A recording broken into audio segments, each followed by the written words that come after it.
या मरो, ये नारा देश को आजादी दिलाने में सबसे महत्वपूर्ण रहा है। लेकिन ये नारा जब चर्चाओं में आया, जब देश में एक ऐसा आंदोलन शुरू हुआ जिसने भारत को आजादी दिलाने में सबसे बड़ा योगदान दिया। मैं बात कर रही हूं अगस्त क्रांति की। वो क्रांति जिसमें अहिंसा के पुजारी कहे जाने वाले बापू का क्रोध इस कदर देखने को मिला, जिसकी तुलना भगत सिंह के आह्वान से की जाती है। तो क्या है अगस्त क्रांति? आज हम आपको अपनी इस वीडियो में यही बताने वाले हैं, तो जानने के लिए इस वीडियो को एंड तक देखें। नमस्कार, मैं हूं शिवानी मांगवानी और आप देख रहे हैं द न्यूज 15। भारत को स्वतंत्रता दिलाने के लिए तमाम छोटे बड़े आंदोलन किए गए। अंग्रेजी सत्ता को भारत की जमीन से उखाड़ फेंकने के लिए गांधी जी के नेतृत्व में जो अंतिम लड़ाई लड़ी गई थी, उसे अगस्त क्रांति के नाम से जाना गया है। इस लड़ाई में गांधी जी ने करो या मरो का नारा देकर अंग्रेजों को देश से भगाने के लिए पूरे भारत के युवाओं का आह्वान किया था। यही वजह है कि इसे भारत छोड़ो आंदोलन या क्विट इंडिया मूवमेंट भी कहते हैं। इस आंदोलन की शुरुआत 9 अगस्त 1942 को हुई थी, इसीलिए इसे अगस्त क्रांति भी कहते हैं।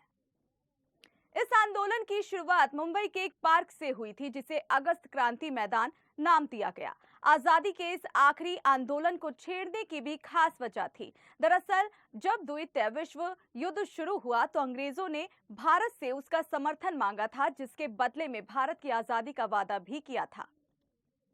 बता दें कि 9 अगस्त 1942 को इस क्रांति का ऐलान किया गया, जिसके कारण 9 अगस्त को अगस्त क्रांति दिवस के रूप में मनाया जाता है।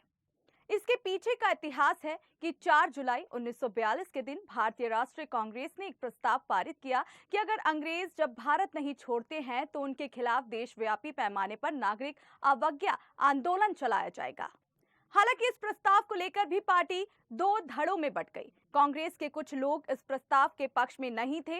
इसी की वजह से कांग्रेसी नेता चक्रवर्ती गोपालाचारी ने पार्टी छोड़ दी। यही नहीं, पंडित जवाहरलाल नेहरू और मौलाना आजाद भी इस प्रस्ताव को लेकर पशोपेश में थे, लेकिन उन्होंने गांधी जी के आह्वान पर इसका समर्थन करने का निर्णय लिया।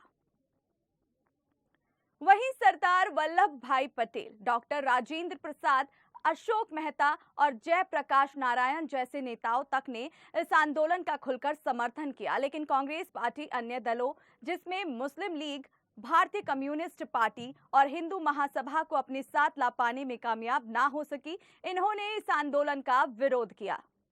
1942 के इस आंदोलन में गांधी जी बहुत उद्विग्न थे। स्वभाव के विपरीत तल्ख भी यह भी कहा जाता है कि भारत छोड़ो आंदोलन में गांधी जी भगत सिंह बन गए थे। मई 1942 में उन्होंने कहा, भारत को भगवान के भरोसे छोड़ दीजिए। अगर यह कुछ ज्यादा हो तो उसे अराजकता के भरोसे छोड़ दीजिए। यह व्यवस्थित और अनुशासित अराजकता समाप्त होनी चाहिए और अगर पूरी बदअमी फैलती है तो उसका जोखिम उठाने को मैं तैयार हूँ। जुलाई में वर्किंग कमेटी की बैठक में यह आंदोलन से असहमति के हर स्वर को अनसुना कर चुके थे। 8 अगस्त को एआईसीसी बंबई की बैठक में उनका ऐतिहासिक भाषण हुआ।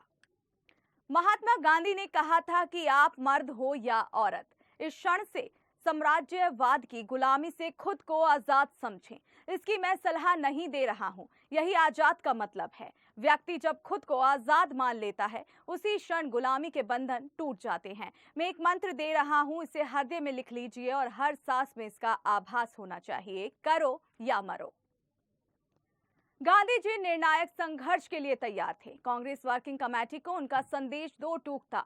अगर कांग्रेस उनके प्रस्ताव के साथ नहीं है तब वह अकेले ही संघर्ष शुरू करेंगे।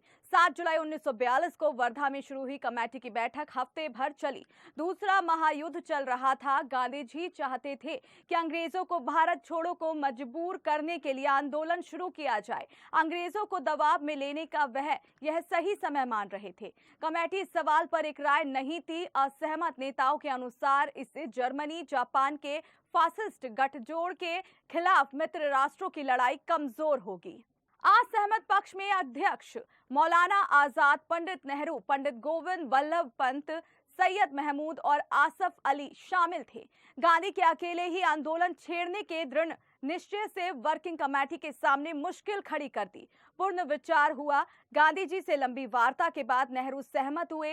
कमेटी में गहन विचार विमर्श के बाद आंदोलन छेड़ने का सर्वसम्मति से फैसला 14 जुलाई को लिया गया। 7 व 8 अगस्त को बंबई में ऑल इंडिया कांग्रेस कमेटी ने इस पर समर्थन की मोहर लगाई थी। 7 अगस्त को बंबई में उद्घाटन सत्र में अध्यक्ष मौलाना आजाद ने कहा, क्रिप्स मिशन की विफलता के बाद अंग्रेजों को भारत छोड़ने के लिए कहने और अलावा कांग्रेस के पास और कोई उपाय नहीं है।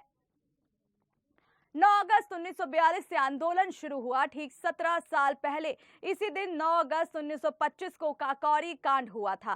क्रांतिकारियों ने रेल से जा रहे सरकारी खजाने को लूटकर ब्रिटिश सत्ता को खुली चुनौती दी थी। कांग्रेस के आंदोलन के समांतर इस क्रांतिकारियों ने लगातार कुर्बानियां देकर जनता को जगाया था, संघर्ष का जज्बा पैदा किया था। 1942 के आंदोलन का आह्वान अहिंसा के पुजारी ने किया था, पर संघर्ष के लिए तैयार जमीन से गांधी के रास्ते से असहमत धारा का बहुत बड़ा योगदान शामिल था। इस आंदोलन के कार्यक्रम ब्रिटिश सत्ता को उखाड़ फेंकने के लिए व्याकुल जनता की सोच के मुताबिक थे। 12 सूत्री कार्यक्रम में गांधी जी के सुपरिचित सत्याग्रह के साथ ही औद्योगिक हड़तालें, रेल रोकने पर अधयागी बंद करने, तार काटने और समांतर सरकारों की स्थापना जैसी उत्तेजक योजनाएं शामिल थी। गांधी जी ने छूट दी, अगर नेता गिरफ्तार कर लिए जाए तो अपनी कार्रवाई का रास्ता खुद तय करूंगा। गांधी जी की आशंका सही थी कि 9 अगस्त के तड़के गांधी जी समेत कांग्रेस के सभी अग्रणी नेता गिरफ्तार कर लिए गए। दूसरे महायुद्ध में उलझी ब्रिटिश सरकार इस आंदोलन से भड़क गई। युद्धकाल के आपात अधिकारों से लैस सरकार आंदोलन को हर कीमत पर कुचलने के लिए आमादा थी।